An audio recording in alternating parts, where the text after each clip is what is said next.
Tonight we talk about a horrific crime. In Pune, a 13-year-old girl was allegedly kidnapped and then gang raped by at least a dozen men over a period of 2 days. She was kidnapped from the railway station in the heart of the city on August 31st. Taken from one location to the other, including a house, a lodge, and then after being brutalized for 2 days, dumped on a Mumbai-bound bus. It was on August 31st that this girl was waiting at the Pune railway station in the night for her friend to arrive. But that friend did not turn up. It was at that point that one of the auto drivers there offered to drop the 13-year-old home. Only he didn't do that. He kidnapped her and took her to a secluded place, called his friends, other auto drivers, railway employees, and together, one after the other, over the next 2 days, they allegedly raped her. They kept her at a house, then went to a lodge, some other secluded areas, we understand, and finally, when they were done with her, they put her on a bus to Mumbai. Before we go on and get you more details and talk about this brutalized act, let me bring in Santya, who's been tracking this story for us. 14 people have been arrested, out of which 12 are accused of brutally raping her for 2 straight days. Interestingly, her friend, an adult who took her from Mumbai to Chandigarh, that's where they were found, has also been arrested. Santya, what have you learned so far as far as the investigation is concerned? What is the police telling you?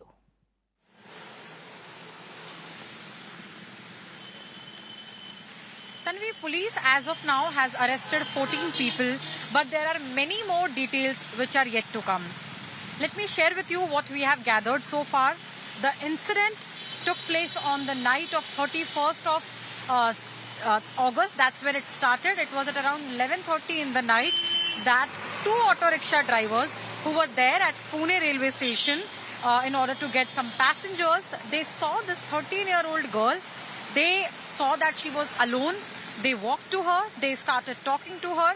And while talking to her, they realized that the girl there was alone.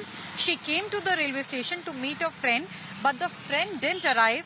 So she was alone there in the night. When they judged her vulnerability, they sweet-talked her. They assured her that they are going to drop her to her place safely. The girl here, who is just a 13-year-old child, Tanvi, she went with them. Little did she know that they were not going to drop her to her home. They abducted her from the railway station and they took her to an isolated place. There they started calling their other friends. We are talking about around a dozen men, and these accused also included 2 rank 4 level junior ranked railway employees as well. These accused kept the victim with them till 2nd of September. In these 48 hours, around 48 hours, these accused took the victim to a lodge, to someone's house, to many isolated corners, isolated places in the city, and allegedly gang raped her. It was on 2nd of September, these accused, they abandoned her in a Mumbai-bound bus. As of now, police is trying to figure out that whether it was a private bus or a government bus, and what about the other co-passengers. Did they find anything alarming on seeing the 13-year-old child alone in a state of shock? All this while, Tanvi, the victim, did have her phone with her, but with so many accused around, she was not allowed to use that phone. It was only once she was abandoned by these accused, she had the opportunity to use her phone. and she contacted her friend, the friend who was supposed to meet her at Pune railway station. Then the friend came to Mumbai. From Mumbai, both the victim and the friend, they went to Chandigarh. And in the meantime, when all this while the girl did not return home, her father, he approached Pune police, and because she was a minor, immediately a missing FIR was taken by the police. And while working on this particular FIR, while looking for the victim, police traced her to Chandigarh, and from there she was brought back and her statement was recorded, and police got to know about all these details. Now, as I said, there are many things which are yet to be known. First, among all these 14 people who have been arrested, Tanvi, one is also the friend of the victim, the friend who actually took her to Chandigarh. So, talking about many details which are yet to come, why exactly that friend is made an accused. As of now, police is saying because he did not contact the family or the police, he took her to Chandigarh. And because she is a minor, it's an automatic case of kidnapping, abduction. Apart from that, whether he has any other charges against them, that clarity is yet to come. Why didn't he approach the family? That clarity is yet to come. The exact timeline of events, that where all did these accused take the victim, that is yet to come from the police. And the most important thing is, Tanvi, that a 13-year-old child was abducted by many accused. The abduction started with 2 accused, but then later on many more accused joined. There are total 14 accused we are talking about, and the 13 accused out of them either gang raped her or assisted the other accused. So all these accused gang raped this girl in various locations, and including a lodge also, Tanvi. And how come nobody raised any alarm? How come nobody realized what was happening to the girl? And how exactly this girl reached Mumbai? She's a 13-year-old girl. Why the conductor or the driver on the bus or any other co-passenger could not sense how mentally disturbed she was, because according to police, she is still in a state of trauma. All these questions are yet to be answered by Pune police. Tanvi. Yes, in fact, you've raised some very valid points there, and these are the answers that we're looking for. And this is exactly why this, to me, is an extremely disturbing and a shocking story, Sandhya. And in a city like Pune, one of the biggest metros, most cosmopolitan, with the large number of young populations is out there studying, mobile, working. In such a city, for a dozen men to be able to carry this out without anybody realizing what's going on is a big concern. For example, Sandhya, do we at least know from the police how many different locations did they take her to? You mentioned a lodge. At some point they have to pick up the staff members, question them, grill them. Have they done so? What did the lodge employees have to say? How did they allow a 13-year-old with a bunch of strangers to enter?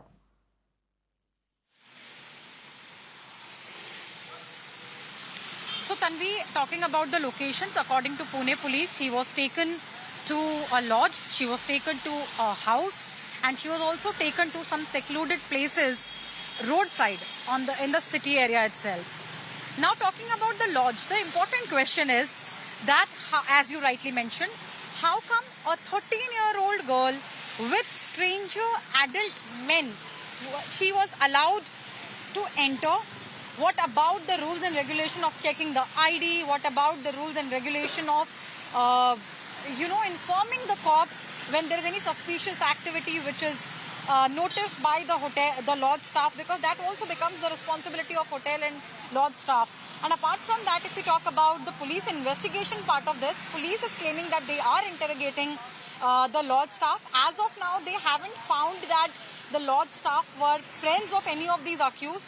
So why exactly they overlooked this, whether they were bribed or whether it was out of sheer carelessness or whether they actually had a connection with some of these accused, which police is yet to find out. Those answers are yet to be given by Pune police, but police is claiming that they are interrogating the lodge staff. Tanvi. Okay. And think about the brazenness of this, the sheer brazenness of those people involved. 2 of them railway employees who actually took her back to the same area. It's the same area in Pune, like many other cities, where there is a railway station in the heart of the city and a bus stand. Somebody picked her up from there, called his friends. For 2 days, they took her around, allegedly gang raped her, got her back to that public location, and allegedly put her on a bus as well, or at least abandoned her in that area and walked away, clearly thinking they can get away with this. Thanks, Santhya, for joining us, and we'll keep a track on this story. Like Santhya is pointing out, there are many unanswered questions that we wait for the answers. The investigation is ongoing. The police has also picked up the friend who accompanied her, so-called friend who accompanied her from Mumbai in a train headed to North India. It was only in Chandigarh that they were stopped and questioned. This so-called friend is an adult who's also now been arrested. Now, we don't know if that's because he was involved in some way in this whole plot, or he just took away a minor without informing the parents, did not bother to go to the police or even to take her to the hospital, if indeed for 2 days she had been brutalized. Nobody in the train found it odd either. Nobody in the bus found it odd that this one little girl was on that bus by herself. Some of these questions that I want to raise. Why didn't the lodge raise an alarm when the girl was taken there? We don't know for how long she was kept there. She was there with these strange men. How did the accused manage to change the locations without raising an alarm? How did they manage to, in COVID times, move within the city from one part to the other without ever being asked any questions, with the girl with them? Did the police trace the girl's mobile phone on day one when she went missing and her parents raised the alarm? Why did the survivor's friend not inform the family? How is it that such a crime is committed without anybody realizing for 2 days in the city itself? And did the bus conductor, at least, the bus that the girl was put on and sent to Mumbai, did the bus conductor attempt to find out what's going on? Why is she traveling alone? All of this, viewers, culminates into one point that I am trying to make.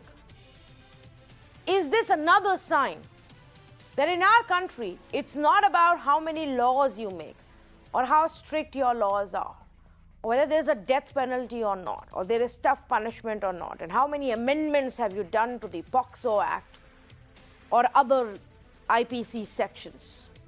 What is important is, does that instill a fear in the minds of the criminals? Does that in any way help you reduce crime, prevent crime, allow people to know that justice will be done and a punishment will be given? Because if that's not there, then beasts will roam on the streets of our cities and towns and villages, fearless and unabashed, doing what they want, targeting little girls, little boys, the vulnerable, without us managing to put a stop to it. Think about that, which is why this story is so important to be told. Let's say good evening to Aarti Pugaonkar Khule, spokesperson for the Maharashtra BJP, Krishna Hegde, leader of the Shiv Sena, Miran Borwankar, former Commissioner of Police, Pune, Rama Sarode, advocate and a social activist, Trisha Shetty, advocate and founder for She Says NGO, and Seema Samriddhi, advocate, also joining me right now. And I actually want to start off with Ms. Borwankar. Good evening to you. I'm extremely shocked, Ms. Borwankar. I've spent considerable time in that city. It's extremely close to my heart. I've grown up knowing it to be an extremely safe city. How does it happen that a 13-year-old is moved from a location to another by a dozen men and nobody realizes?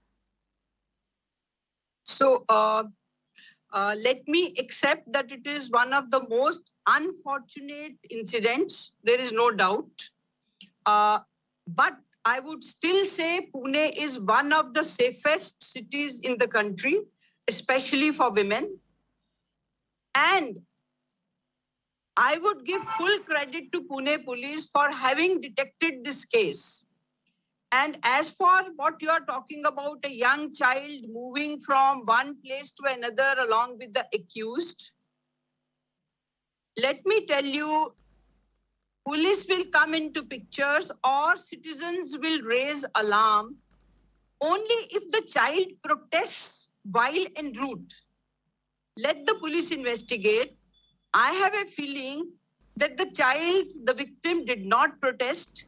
Therefore, the citizens were not alert. Otherwise, in Pune or any other city in India, if a child protests being escorted during the course of a crime, I am sure community responds, citizens respond. Okay, so that's something that we will only know as the investigation progresses. But for example, and this is what also puzzles me, Rama Sarode, that if a lodge is allowing people to enter, a teenager and these, couple of these auto drivers or railway officials or whichever ones actually took her there, clearly there are no checks and balances even there. Yeah, I totally agree to that. I think that's been a biggest lapse in this case. While the police have done a commendable job because the way in which they got the CCTV footage and tried to find the girl, I think that's really commendable.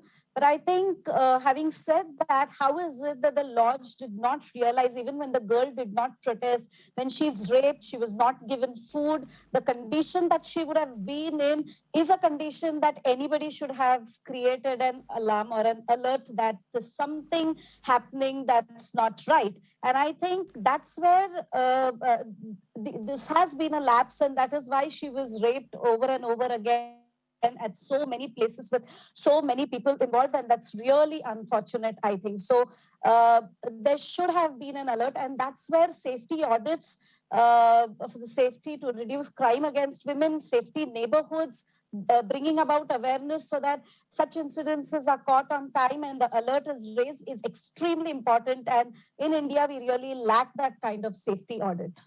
Oh, yes, absolutely. And I want to highlight that because what I'm talking about this evening is a collective, role, responsibility of all segments involved here.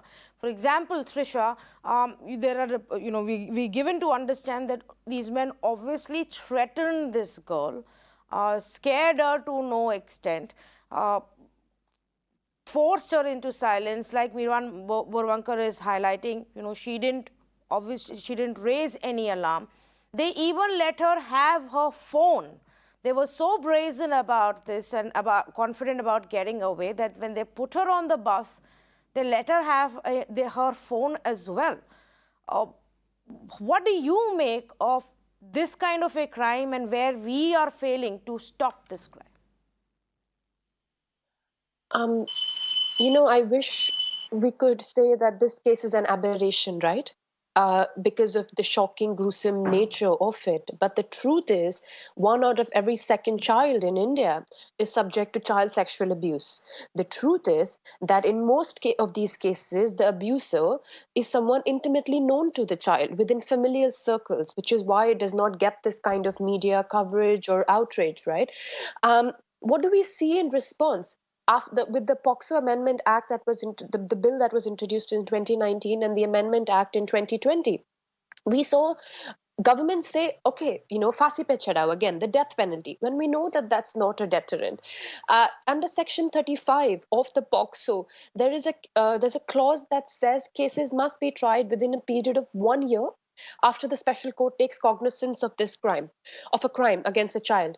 But the activists who work on this case, Seema, who I have immense respect for, I worked in this case. You ask them, how long does it take once a court takes cognizance of an offense to get a guilty verdict? They'll tell you it's a minimum period of 2 to 3 years, minimum. And this is in metropolitan urban cities I'm talking about, that have the kind of forensic lab and infrastructure that are way better equipped than most of the forensic labs across the country. So how did this happen? Because this is happening to every second child in some gruesome form or the other, which is a variant. How did this happen? Because the systems are set up in place to fail children. And I find it really troublesome that we're saying maybe the child didn't object loud enough, maybe the child didn't scream loud enough. I mean, what are we saying? How can we then look at it from a lens of, oh, it's not the institution that failed, but perhaps the child should have screamed louder? You know, any institution that is allowing a 13-year-old to be with men who are not the legal guardians is problematic. Why is this place that she was in? The license should be immediately cancelled. The resort, their license should be immediately withheld. All of the people who were managing the property at that point should be held as accomplices or accountable for how did they allow a child to enter their property without registering her right paperwork, without asking who her legal guardian is. A child is not supposed to be entering any sort of private institution without a guardian. Then be it we understand how railway infrastructure works. If you expect someone in a railway station to spot, okay, that may not be plausible.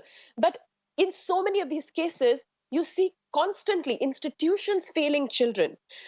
So I find it troublesome that we don't have enough money invested in to strengthen our judiciary, our forensic labs, our institutions, to hold them accountable, that every time you hear these cases, you get knee-jerk reactions like Fasi pe chadao, or we'll introduce another amendment. Whereas the truth is, there's just not enough money being invested to make sure our children are safe. Oh, you're absolutely right. And that's the point, Aarti Pugankar. Knee-jerk reaction is not what is needed. Law after law, tougher law, another tougher law, one Disha law or some, go with another name after that is not going to change anything. If I had to look at the statistics just for, in the nationwide statistics when it comes to conviction rate for crimes against women is really bad. But if I had to look at even Maharashtra, if the national conviction rate is 23.7%, Maharashtra's conviction rate is 13.7%. What message are we sending, Aarti, to those out there about how easily they can get away in such cases? Yes, first of all, I condemn this very bad incident. I really feel bad for that girl, and it is very unfortunate incident for our state. Okay. Secondly, I want to mention few things here. Now we are talking about Pune city. As you mentioned that Pune is one of the city where people do opt to go for studies and they like to live out there. Okay. Now we are talking about a 13-year-old girl. Now she had left her house at 10:30, right? So that was mentioned, and I read that. So if we are not allowed, if we cannot roam at 10:30 safely in a city, we need to really question ourselves where we are staying. Now see, Pune is a city from where our Deputy Chief Minister, Honorable Ajit Pawarji hails, right? That is his karma bhumi, what we say. Now, what they are doing, I don't understand. Secondly, Pune, this is not the first incident. Now, as Disha madam have raised some concerns that we are talking about child abuse and we are talking about the incidents which are happening with children, girl child, right? So definitely, and one thing I want to point out here that it is missing on doing. Now see, since the government has formed, there is no president for State Women's Commission. Now, don't you think that State Women's Commission has some quasi-judicial powers? So what we are talking about, all the infrastructure, don't we think that this State Women's Commission can contribute positively? I remember when Vijaya Rahatkar Kai was president of State Women's Commission, she had initiated and started many initiatives where awareness programs used to be conducted. So now since this government have formed, there is no president for State Women Commission. So we need to really think about it. And I don't know how our Chief Minister, Deputy Chief Minister, there is a big question when it comes to asking about Home Minister. I don't know who is handling that ministry. Sometimes Anil Parabji is coming and handling Home Ministry. Then there is no Home Minister at all. Really appreciated if you would have talked about the problems which exist in the system and have existed for a long time now, with the situation only worsening. But since you want to directly make it political, let me just also point out to you that crime against women in the state of Maharashtra in between the period of 2017 and 2019 actually went up by 17%. The lower conviction rate that I'm talking about, Maharashtra, abysmal it is. It's not even lower, it's abysmal. Is not a conviction rate that has popped up only because the new government came into place. The conversation I want to have tonight is how governments after governments are not able to bring any change on ground. The system itself needs to be fixed, Krishna Hegde. The system itself, where there is no fear in the minds of the criminals, where collectively we don't react to something which may be going wrong around us, and where we even after that, like Trisha pointed out, struggle to deliver justice, even after, in many cases, finding the actual guilty people and booking them. Tanvi, I must say here that this entire incident where a child is getting raped is absolutely horrific, murky and disturbing. And it even saddens me when a BJP spokesperson, when she's a lady, speaks about politics in this manner. I think we should leave politics when every minute in the country a woman is getting raped. This is an extremely serious concern, not only for Maharashtra, but for the entire country and for women in general the world over. I must say something that when you look at this entire incident, like you said, where is the fear factor? There is no fear factor here. There are 12 to 14 people escorting a young child to a lodge. The lodge owner books all of them into rooms there. The other thing you see, we are talking about fast track courts ever since we know it, since ages. And what happens? The Nirbhaya case takes years. The Shakti rape case takes years. And we speak about all this. But where is the action on the ground? Sometimes culprits and rapists are left off because they are minors. Is this the way we run? Firstly, I must say that there must be no mercy. There should not be any politics into this issue. But the basic thing is whether our fast courts are moving fast enough is the question. Like Miran Borwankar ji, who's already the or the police commissioner of Pune has mentioned, Pune is a safe city. And these incidents, when they happen, and they're happening everywhere throughout the country. So this whole issue is not about politics. It is not about a single instance. It's about, women targeted in general. And this has to stop. The fear factor has to come in. That is most important. So how will that happen? That's what I would want to hear from the Shiv Sena. How are you going to bring about the fear factor here? There should be no mercy for these cases. We are talking about, fast track courts all the time. What is fast track courts? They take years. And then some people are acquitted, even though they are, rapists or they are culprits. I think that the whole structure and the whole law system in this matter, especially where POCSO or other acts are concerned, this whole thing has to be amended. There has to be fear factor, whether it's the lodge owner, whether it's the rapist, whether anyone escorting the girl, whether it is her, accomplice.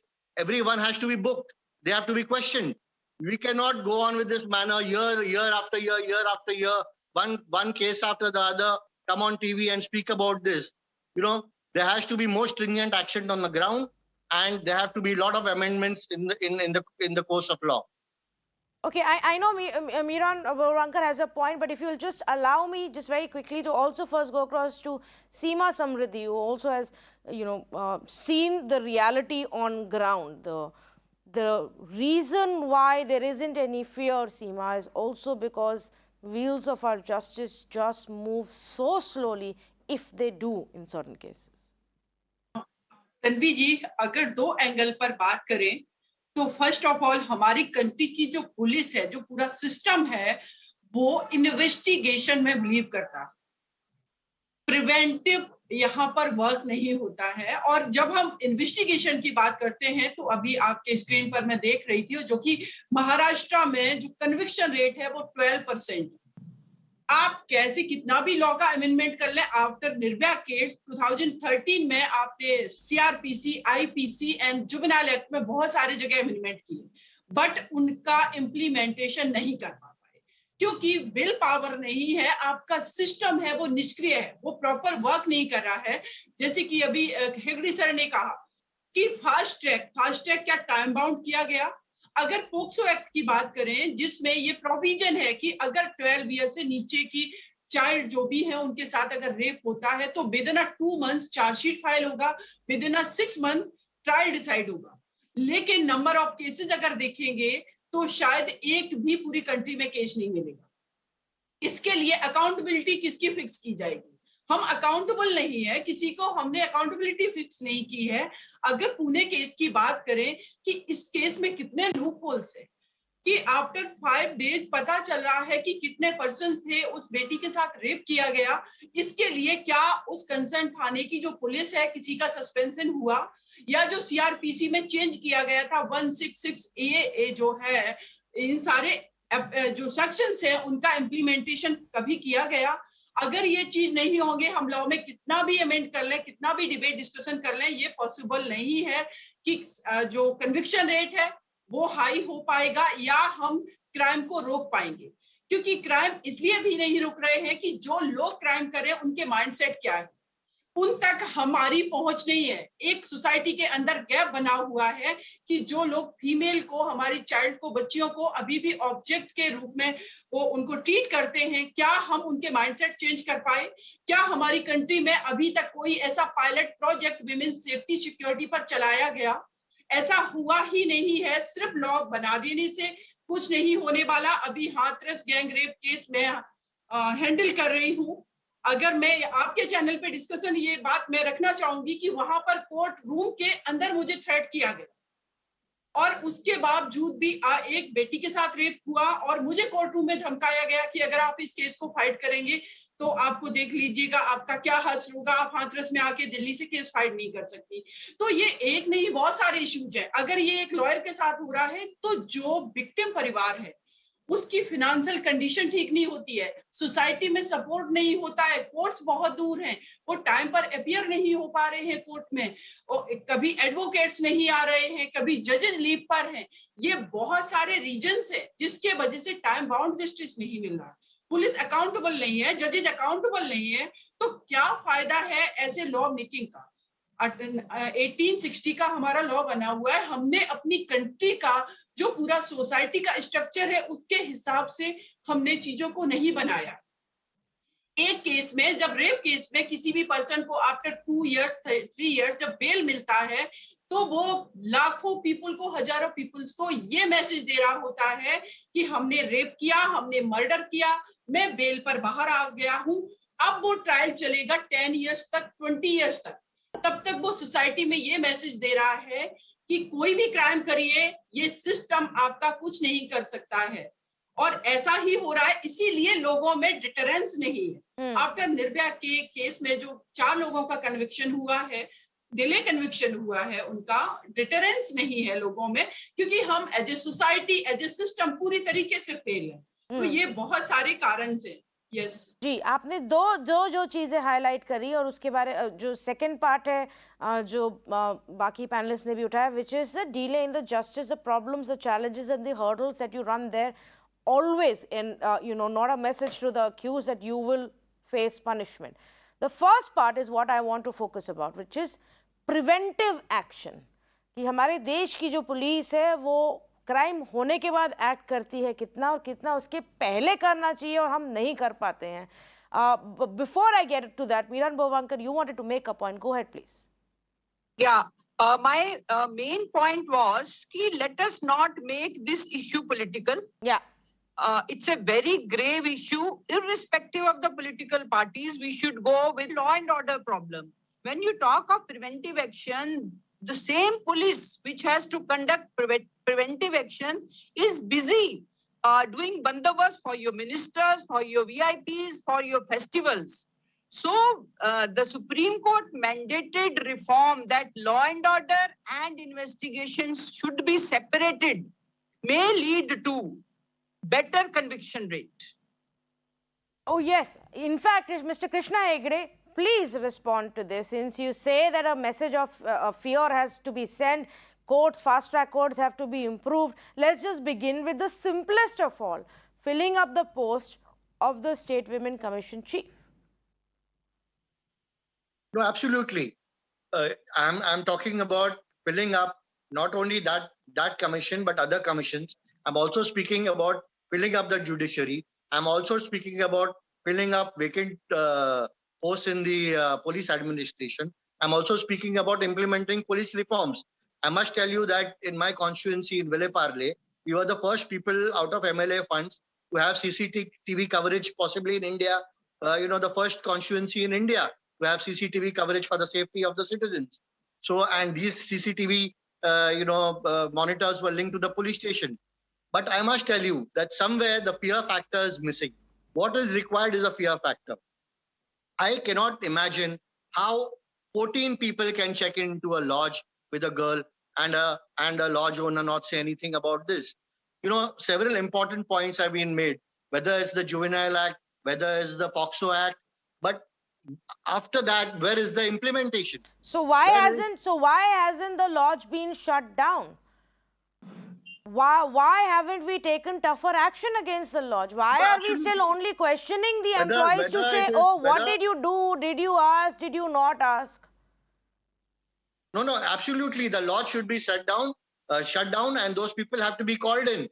It can't happen that 14 people are walking into a lodge with a girl without showing an identity card. And any hotel or any lodge for the matter, if there is a law of the state, the law of the land, that they have to show their identity card before check-in.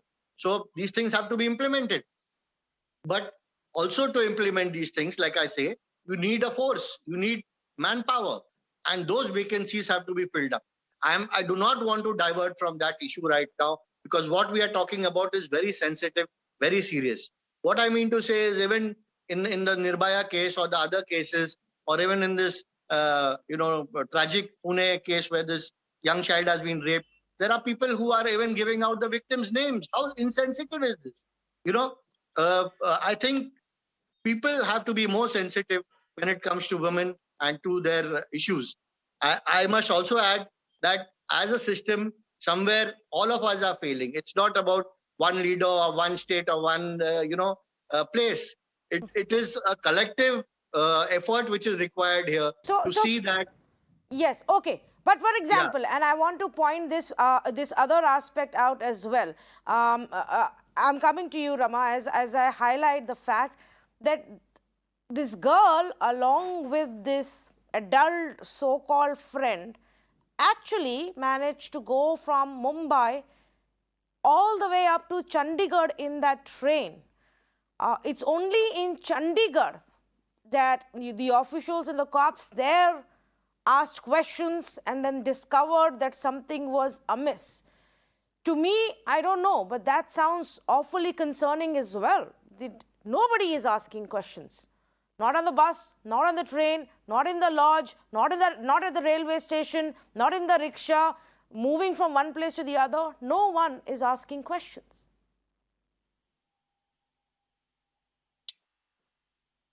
Rama, to you. It's very unfortunate. The POXO says that there is mandatory reporting, but how many people really know that there is mandatory reporting? The onus is on adults and institutions to check such crimes from happening and report it immediately, even when they suspect, even when they're not sure what's happening. But that is definitely not happening. We're talking of, making stringent laws. We're bringing in amendments in the IPC, in the CRPC, but it's not about death penalty. It's not about making the laws more stringent. It is about assuring that if a crime happens, the accused will be punished. And for that, there has to be an ecosystem that has to be created. When you look at the justice delivery system, it's not just the police, or it's not just the judiciary, or it's not just the public prosecutors. How are they going to work together to create that ecosystem so that the conviction rate go high is an important issue. The crime has already happened. I've seen enough and more cases where children are pressurized into becoming hostile. children are pressurized into going and saying something else in the court. So now that the crime has happened and this girl is so traumatized by what has happened, how are we going to support her? How are we going to help her so that she stands by a case and we see a conviction happening in this case? I think there's a lot of work to be done even now with the girl and in the system. And how do we support this case so that the conviction happens is a bigger question here. So it's not about just stringent law, like we talk about the Disha bill and we talk about the Shakti bill, that is not really necessary. It's about using and implementing the existing laws so that there is conviction happening in cases like these. Otherwise, it would just be discussing another Delhi rape case. It would be just another Hathras case, and then it would be just another Pune case that we discuss. Absolutely. Let me also say good evening to Flavia Agnes, women's rights lawyer, joining me right now. Flavia, the two aspects that we want to talk about as the story, and the investigation unfolds and we get more and more details. One aspect, of course, is justice delivery and how at every point there is a hurdle. The other is prevention of the crime. Now, where are we failing when it comes to that, as a system itself, the prevention of the crime? Excuse me. I think what we are lacking is victim protection. Now, POCSO had taken a lot of precautions to say that everybody is responsible, society as a whole is responsible, spectators are responsible, anybody who thinks there is going to be an abuse is responsible. Unfortunately, it all sounds good on paper, but implementation-wise, nobody knows that they are responsible. Nobody cares to respond. And if a victim can be taken to so many different places, interacts with so many different agencies, and none of them think it is necessary to inform the police, I think there's something drastically wrong in our child protection policy. Everywhere you turn, this is what is happening. Few cases come to light, but most cases do not come to light. And they just are in the news for a day or two and then they vanish. And there's no change in the system. It is generally believed that death penalty is the answer. That will create a deterrent. But that is not that is not the case at all. What you need is, even for this victim, from this point until the trial comes up, what support mechanisms are needed so that she has confidence in the system. She's a young girl of 13 years, and she would need a lot of support throughout this legal journey. If at the end we have to see some conviction, what are the rehabilitation measures? What was her situation like before this incident? And how this system, entire system, can help her to overcome this trauma? I think these are very important questions that we need to ask right now, which will then turn into preventive steps for the future. Trisha, do you want to weigh in on this as well? Because I'm going to again and again, keep asking this. How do we bring about this change? Laws haven't helped. Disha Act, Shakti Act, whatever, hasn't helped. Fast-track courts were set up, but nothing happens in those courts. So I'll point it very directly, right, to the BJP representative here. Why was no punitive action taken against the police officers in UP, who even the CBI said, when you talk about the Hathras case, that they suspect that there was abdication of responsibility and duty. So why has no police action been taken? And you see this happen time and again, to what Advocate Seema ji said, that's the point. That we see this happen where police officers, people who are meant to protect us, to serve communities, they get away with abdicating their duty and responsibility, and there is no punitive action taken. I will also ask a very specific question to the Shiv Sena representative here. The child protection home in Dongri, under the law, children in conflict with the law and children in need of care and protection, they are actually kept in the same institution, in the same home. specific to Bombay, Maharashtra. I don't know about the other places across the state of India, but I'm sure that's the same case everywhere. So why don't we do more to protect our children? Children in conflict with the law, that is, say, not potential criminals who've been accused, are kept in the same remand home as children who've been raped, who've been neglected, who don't have protection, are kept in the same institution. So what can we do? Again, I go back to invest money to actually strengthen judiciary.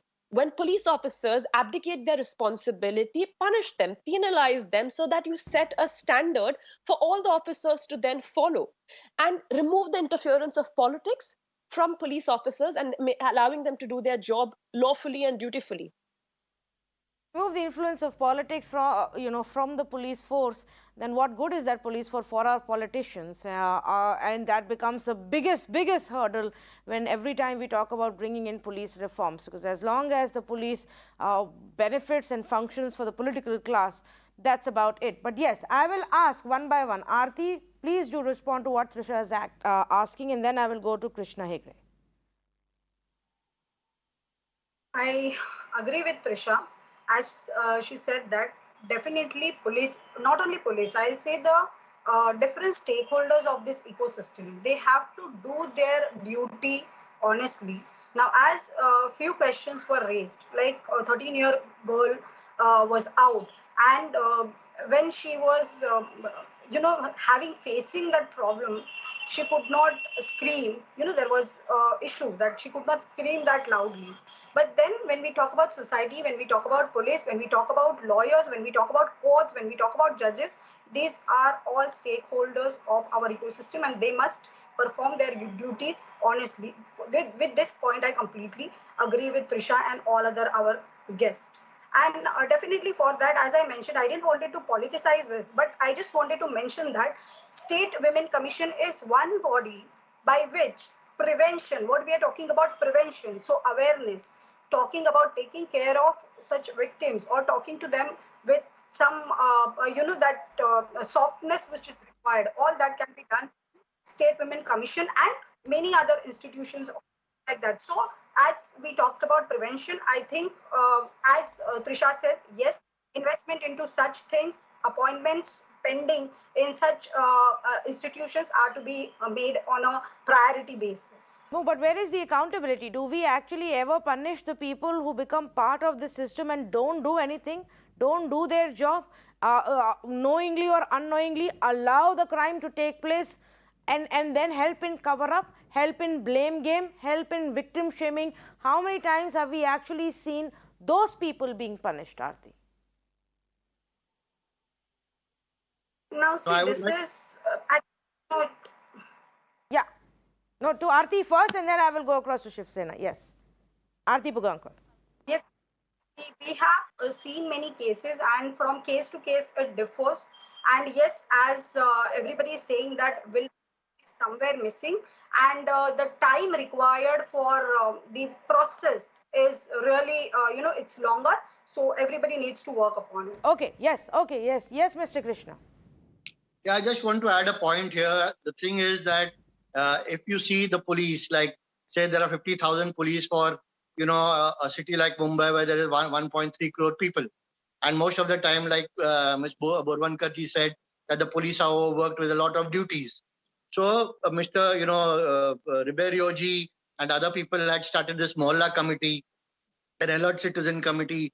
There used to be the public police grievances committee, where mostly you have to see that the citizen is more alert. He's more like an informer to the police. And if the lodge owner was or the lodge manager was alert on that day, possibly a lot of things could have been saved. Maybe the victim could have been saved. So we need to look beyond. Firstly, what I must say again, that what happened is not only gruesome, horrific, and murky, and these things should be stopped, prevented at the first instance. But now we have to look at a solution. We have to look at prevention. And I think Mohalla committees, public and police grievances committees, and alert citizen committee, and all these steps have to be taken forward, because we cannot depend all the time on the police because anyway they are overworked with a lot of things. Yes, but you know, I don't want you to connect the two. You should this is a very, very dangerous line to take, Mr. Hegde, where you tell us that because the police force is overburdened since they're so busy with Neta Bandobast and Rally Bandobast and God knows what all. Let the people look out for themselves. No, you have to understand Citizen groups, citizen protection groups, neighborhood watches are different. And I said that I am only talking about an alternate solution. So please don't. No, we don't need these alternate solutions coming in from the governments. Allow the civil society members to come up with the alternate solutions to form another layer of protection for themselves. I don't need the government. I don't need politicians and political spokesperson to be telling me that. What I need from political class is to tell me how you are going to strengthen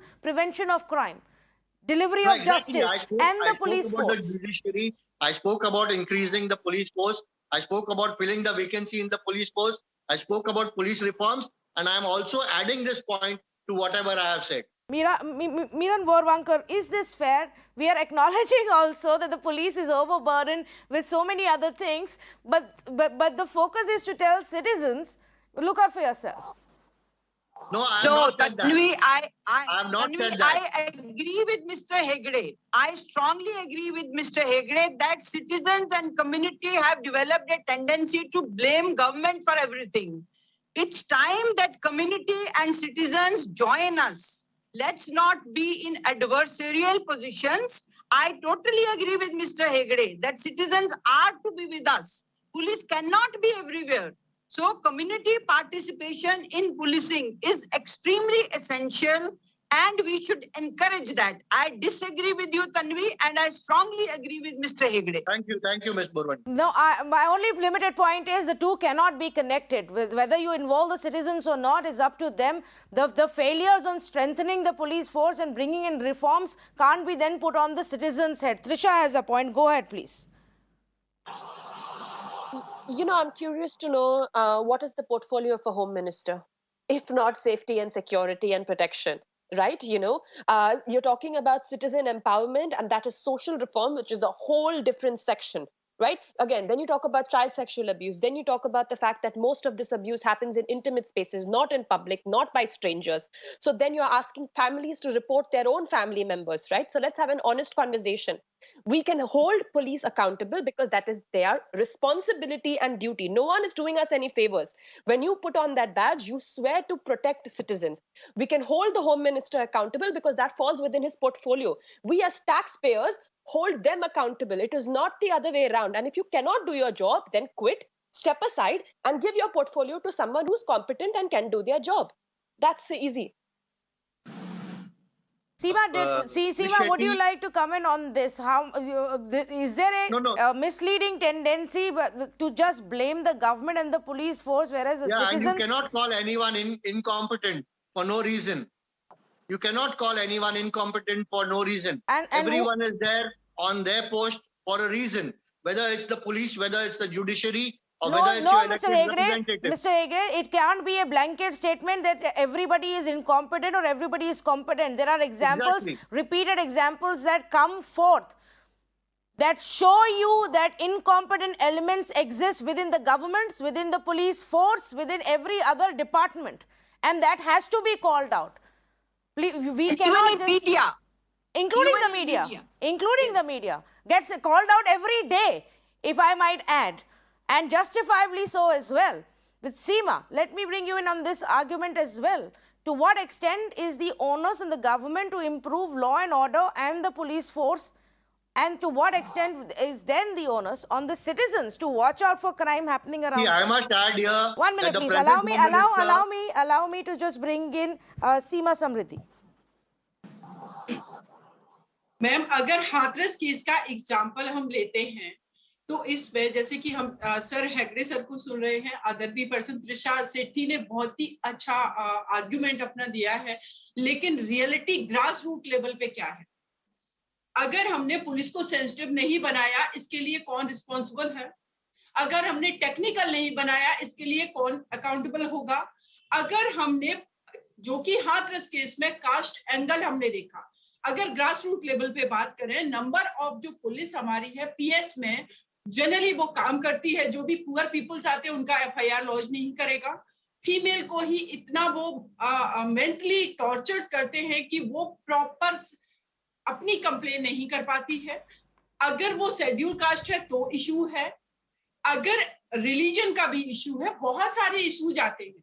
इन सब पर हमने police को neutral क्यों नहीं बनाया? अगर हम judiciary की बात करें तो जुडिशरी में नो डाउट कि अगर उत्तर प्रदेश में जो सेंगर केस है जिसमें रेप करके उस बेटी का जान से मारने की कोशिश की, उसके फादर का पीएस में मर्डर कर दिया गया, पुलिस स्टेशन में मर्डर हो रहा है।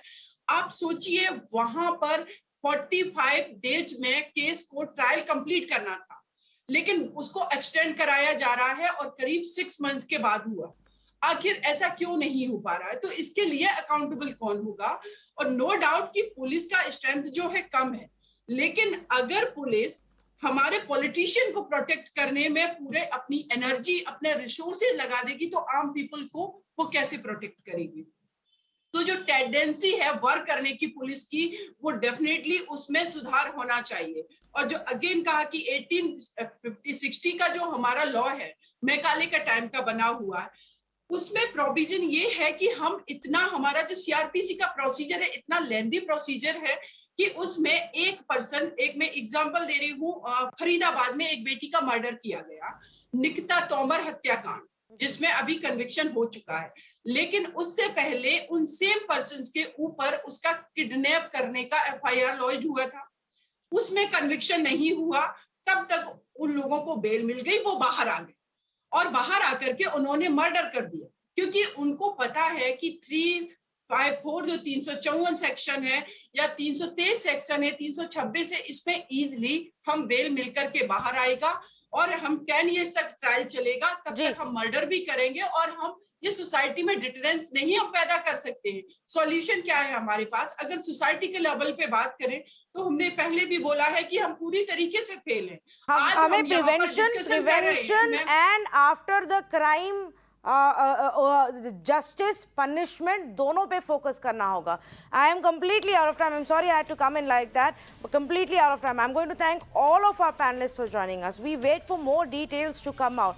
I have a very simple point to make.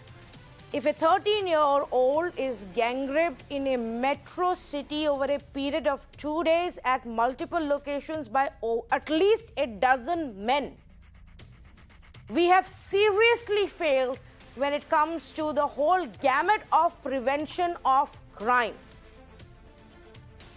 And that is what we need to look at. The police has managed to arrest a dozen of these suspects accused, including the friend of this girl who took her all the way to Chandigarh. The police acted on time to put out alerts such that police departments in rest of the country were on alert. In Chandigarh, the police found this child with this adult and brought back. But nobody in the lodge asked questions. Nobody in the bus asked questions. Nobody at the railway station asked questions. And that is a problem. What was the police doing on ground when these men were going from one place to the other with a 13-year-old with them? In times of a pandemic, when you expect the checking to be higher at each of these locations. 2 railway employees involved in this, brazenly moving around, caught on CCTV. They didn't know they would be spotted. They would be seen on the CCTV. They dared to come back and drop her at the same location at the bus stand. Where is the fear of the law? The fear of punishment for the crime that is being committed. Think about that. Thank you for joining us.